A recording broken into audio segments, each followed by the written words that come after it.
Our co-host is the Hall of Famer, Matt Miller. Matty. Good to be here. Now, when we initially set up this segment with Steve Allen and Stephen Rivera, we had set it up with John Gilstrap, who's a former firefighter and EMT, to be in studio, and he would have some expertise on this subject. And then John went and did an author's forum last weekend, and somebody infected him. and then John described the symptoms. I looked up that whole thing, and I said, why don't you stay away for a few days, and we'll just kind of go on without you. So we are rooting for John to get better, and I think he's doing a lot better now anyway, so we'll see him at some point next week. But Matt doesn't have firefighter experience. However, as the father of 4, he has put out a lot of fires around the house. Well, I will show them a video afterwards. I need this segment because it was 2018 when we used a Christmas tree to help light off some yard waste stuff and so forth in the backyard, and we had flames shooting about 40 feet in the air. Pine burns, baby. Yes. And that oil in that pine, man. So I need some help. How do I not burn my house down?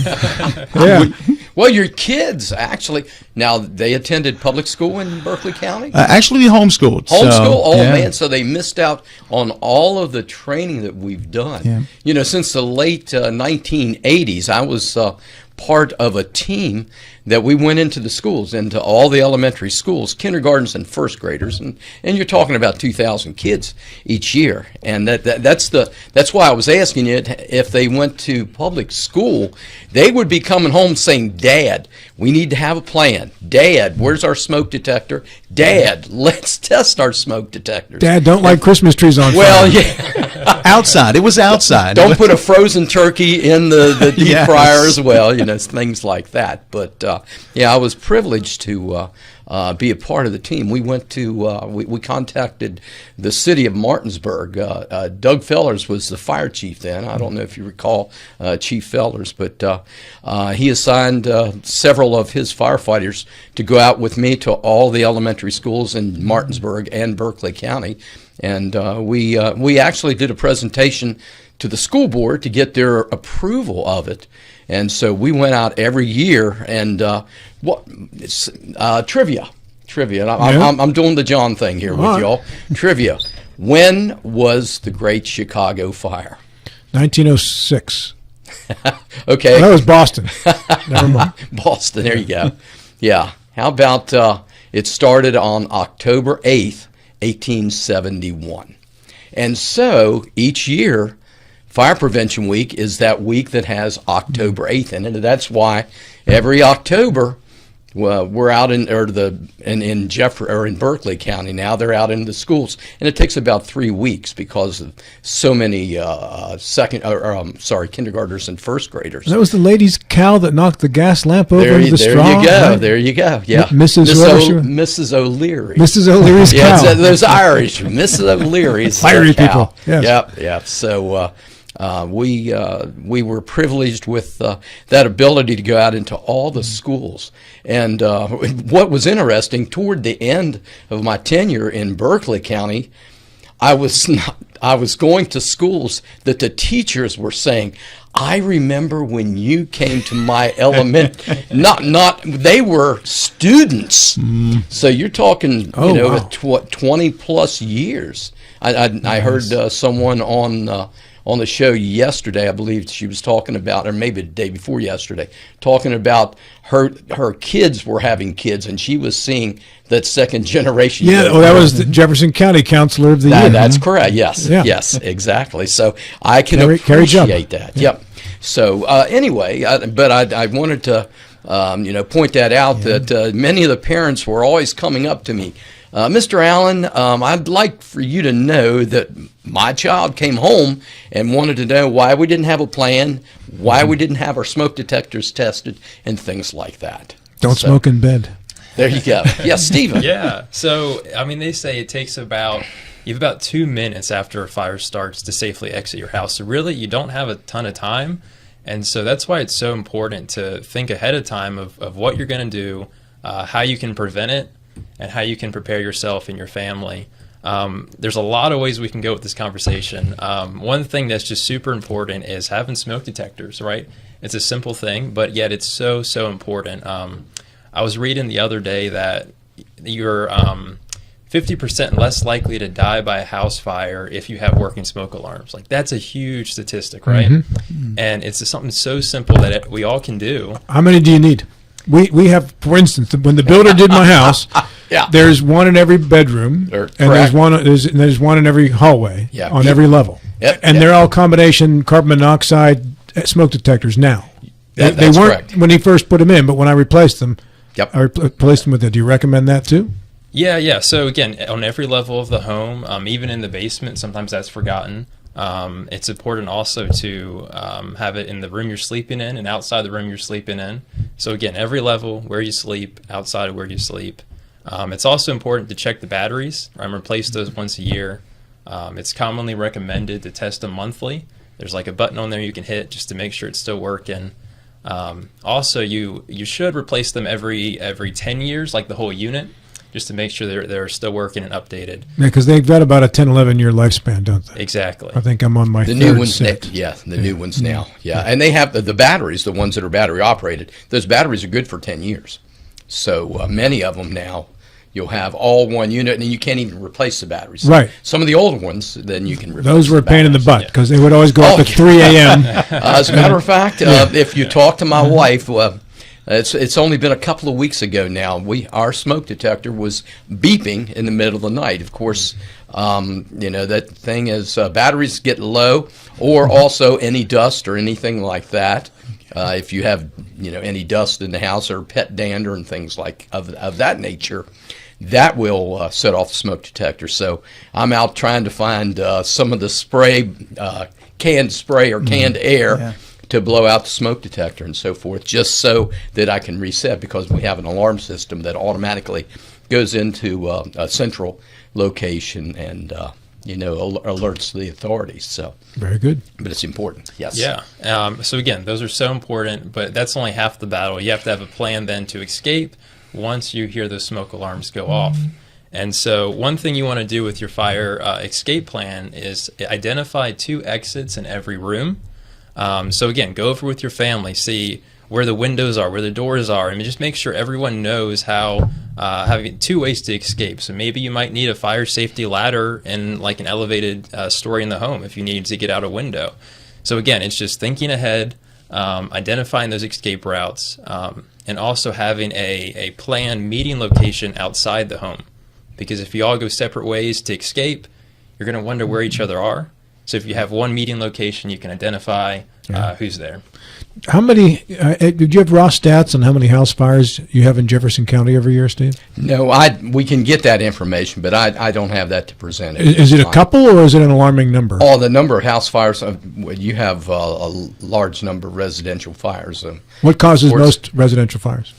So some of the leading causes are cooking. I think that's the leading cause, and home heating. So wintertime, that's kind of a dangerous season for house fires. Electrical malfunctions. I think those are kind of the 3 top leading causes, but Steve can add on if he has any other. Nope. Yeah, that's that's and it's of course the number of deaths now that 60%, they estimate 60% of the deaths occur because of house fires, or the largest majority, right? So, and you were asking a question, I think, earlier in regards to carbon monoxide. Yes. And why is carbon monoxide added to the or not carbon monoxide added, but why do they have carbon monoxide? And Stephen, you want to address that, or you want me to take that? You got it. Okay. You got it. All right. Carbon monoxide is a byproduct of ordinary combustible fires. So any, it could be wood, paper, whatever, gives off carbon monoxide as well. Plus, also, if you have gas heating and things like that. But which once I do. Again, the purpose of the purpose of a carbon monoxide is also to determine that the carbon monoxide isn't present. And carbon monoxide, we know, is the silent killer, and it's of course deadly. And on many occasions, we've had entire families that have died because of carbon monoxide. You die in your sleep. Right? That's exactly right. You don't know, and of course it's why we have smoke detectors and why it's so important. And as a matter of fact, it's state law now that you have to have the smoke detector in residences, whether they be apartment buildings or residential, homes and so forth. So we have to have those. Yep. Yeah, that was great. Also, just with that fire safety plan, it's good to practice it because, again, what's a plan if you don't remember it when you need it? So, again, we recommend twice a year. It's commonly recommended to do twice a year. You can do more if you want. So, again, make sure your kids know what to do. Make sure your family knows what to do because in emergencies, it's hard to think straight, right? Things are happening. Things are moving quickly. And, again, you have those 2 minutes, maybe 2 minutes, to get out of your house. So it has to be second nature, both to you and your family.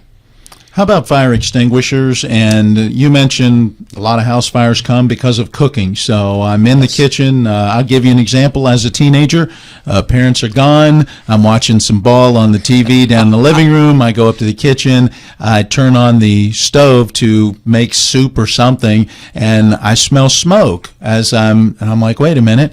And I went up and realized I turned on the wrong burner. And so the burner that the soup was on was cold, and the burner that the oven mitt was on, the oven mitt was flamed. Yep. And so thankfully I was able to get it outside, no damage done. But I mean, in that situation, something starts.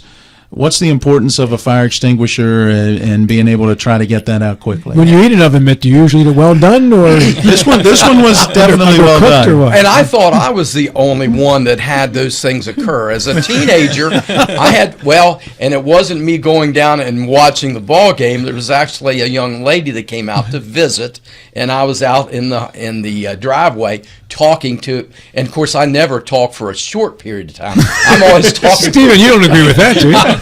We'll get through 4 things on your list, by the way, today. Yeah. So I was for an extended period of time outside. I came in. The entire kitchen had already in my parents' house. So once again, like Matt said, parents are gone. Burned the house down? No, thank goodness. But it's certainly we stayed in a hotel for about 2 weeks while the company came in and remediated all of the burnt cabinetry over the stove and so forth. Did you get a date with the girl? No, we were just friends, and that's the thing. I'm just friends with so many people, and I take that amount of time and go talking, and just happened to be outside, and I came in, smoke all the way down to the floor. Of course, smoke goes up and rises up, and then it comes down, but it was darn near all the way to the floor. Wow. I went to the next door neighbor's house. At least I knew not to call the fire department from the phone in the house, because this was before cell phones. This is old school. And I went to the neighbor's house. They called the fire department. The neighbor came over and extinguished what fire was left. And this is before I was even involved in the fire service. So this was I got involved in fire service at age 18. Was that a catalyst to get involved in fire service? No. I like the word catalyst in that situation. Yeah. No, but I certainly have shared that story with a lot of children as well, and why it's so important. Yeah. And you were talking about the fire extinguishers. It's important to know that to have fire extinguishers in your home and how to use them. And there's different types of fire extinguishers. I don't know if Stephen wants to explain the difference in the different types of fire extinguishers or not, but generally, I'll let you. Okay, I don't think you could stop him if you wanted to. in a residence, an ABC, and it's the dry chemical extinguisher, is the best one to have, because A fires are ordinary combustibles, B fires are fires involving flammable liquids, C fires are electrically, say toasters, ovens, things like that would be involved. And D, there's a Class D fire, and those are flammable metals like lithium, titanium, magnesium, and things like that. There's a lot more of that now with computers using those kind of batteries. Exactly, and that's why it's so important. Cars. Where's Mr. Stubblefield with his Tesla and the batteries and those things? Exactly. So it's important to know how to use a smoke detector. We use the term pass in order. Pull the pin, aim the fire extinguisher at the base of flame. squeeze the handle, and sweep across.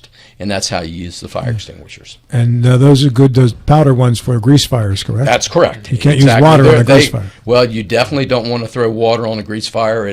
And we used to do a lot of fire training. We've gone to, and this was within Berkeley County. We would take a stove with a pan. We would put a little bit of a flammable liquid of some type, whether it was cooking oil, or sometimes we'd use what we call firefighter solvent, which is gasoline. We'd put that in the pan, light it off, and then show how easy it is to extinguish. We would take a lid, because you should keep a lid near the stove that you're using, put it over top of the fire, and the fire will extinguish. Fires need oxygen. That's exactly right. That's exactly what you're doing, Matt. Rob, sorry about I that. answered to either. That's fine. Oh, okay. Matt Rob and Rob Matt. Okay. Yeah. Stephen. Yeah. Sorry. Pick up. It's all so important just to think about this ahead of time. In the event that you are in a house fire and you wake up and there's smoke everywhere, what you want to do, obviously, is evacuate immediately. But you want to roll out of your bed and get to the floor and crawl, because smoke is very dangerous to inhale. And so you want to stay low and go, as they say. So stay low, crawl, and then if there's a closed door, you want to feel that door before opening it. If the door is hot, that's an indication there might be the fire is right behind there. So then that's why it's important to have that fire safety plan, so that you can know that alternate escape route. So maybe it's a window if you're on the second floor, so you'd go and get your fire safety ladder, pop open the screen, and climb out that way. So that's just why it's so important to have this plan in place, so that in the event something does happen, you're ready, you're prepared. After you get out of the house, then go to that meeting location with your family, and then call 911 once you get to that safe place. Stephen, back to that door. I'm on the floor, I'm reaching, I feel that door is hot, I don't want to open it, correct? Yeah, you don't want to open it, because the fire then will just come in the door. So the alternate escape route is your best bet. I saw that in Backdraft. Yes. The movie Backdraft, about the hot door. Yeah. Don't open the door. Right? Yep.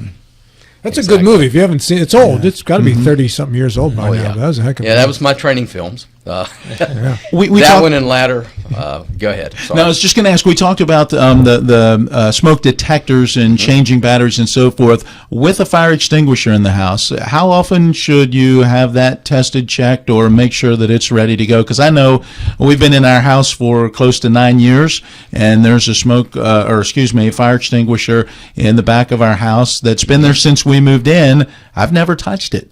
Right. Should I probably get that looked at? Absolutely, and they have gauges. The newer ones have gauges on them that you can check to make sure that the pressure is still good. However, it's also important that you invert, and I hate to say shake the extinguisher, but that dry chemical that's in it, if it's all caked up inside of there because it's been sitting around for 9 years, it may or may not work. And that's one thing that in one of my former jobs, of course, I was a Christ Rescue firefighter for 10 years in Hagerstown while the A-10s were being manufactured. And we had about 800 fire extinguishers within that plant. And we would have to go out monthly to make sure that the extinguishers were where they should be. But annually, we would go through, we would invert the fire extinguishers, shake them, make sure that the powder inside was still fairly fluid, so to speak, and just to make sure that it was ready to be used. Of course, that was in a commercial location, but still, same way with ones in your house. You know, if you haven't used it for 10 years and it's kind of set there, chances are, and the same way with the extinguishers that we have in our vehicles, because many of us carry a fire extinguisher in our vehicle.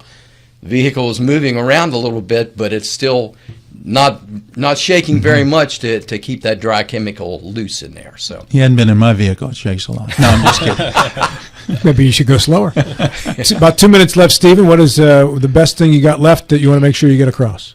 Yeah, so again, the time to prepare is now, because in the event of a house fire, you only have about 2 minutes. So you want to start thinking about a fire safety plan. You want to make sure your smoke detectors are good to go, they have the batteries in them, and that they're updated. And just make sure your family knows what to do. Make it second nature. Maybe have fun with the preparation. You know, after you do your fire drill, go get ice cream. Make it memorable for your kids. Have fun with it, and make it second nature to you and your family. Yeah, it's getting to be ice cream season too. Yes, as a matter of fact, isn't it today that you can go get free ice cream at Dairy Queen? Dairy Queen. That's right. yeah. Small. I think you get a small indeed. Yeah. soft serve. I Is think that the is celebration of spring, right? For Yes. spring. So. Spring Yeah. hit at 5:01 a.m. Ice cream is good. Yeah. When was the Always. last time you fought a fire, Steve? How long has it been? Oh, well, I've been gone from Berkeley County for about 10 years, and of course, we would still, if it was a larger fire, but it's been 10 years or more since I was out. But I remember many calls when we first started doing fire protection with with Berkeley County before the Engine 90 and Attack 90 before that and so forth. But there was many occasions where we were on the scene as the only unit and only person, just one person on that unit. So it's certainly memorable. But it's 10 years plus. Do you have any suggestions as to where you can get a reliable fire extinguisher? Absolutely, there are fire extinguishers. If Stephen wants to take it or not, Oh, you got it. Okay, 20 fire seconds. extinguishers. Okay, you can go to Lowe's. You can go to different stores like that. Walmart. What's the all rating of on it those. that you want to make sure you see? ABC. ABC. ABC. They want to be rated for Class A fires, Class B fires, and Class C. Dry chemicals are good. All right. Don't go away. We've got a final minute coming up next. Thank you, Steve and Stephen. Thank you. Jefferson County. And I want to thank our producer, the sports doctor, Colin McLaughlin. Make sure you check out the Sports Mix today, noon to 1, a special program they're doing. My co-host, Matt Miller, as always. Thank you for pitching in. Yeah, glad to be here. And our guests, Steve and Stephen from Jefferson County, Homeland Security, Emergency Management. Good to see you guys. Great to be here. Great to be here. Looking forward to next month, right? Yep. Yes, sir. Schedule your next appointment with the front office on your way out, sir. Take a lollipop for the kids. Oh, free lollipops and Free stickers. Yep, for the kids. Dave Ramsey Show is coming up next. This is Tom.